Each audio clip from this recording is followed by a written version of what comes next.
Hi everyone, so I'd like to answer one of the questions that many ask.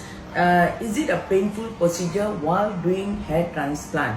I would like to say the pain that many patients tell me when they do hair transplant, the pain may be out of 10, it can be 2 or 3 or maximum 5.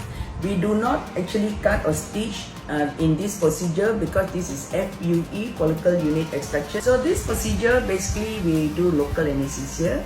There is a ring block injection for the front area and the back area. So when we do these injections, we just do some tapping and we also use some things to decrease and manage the pain.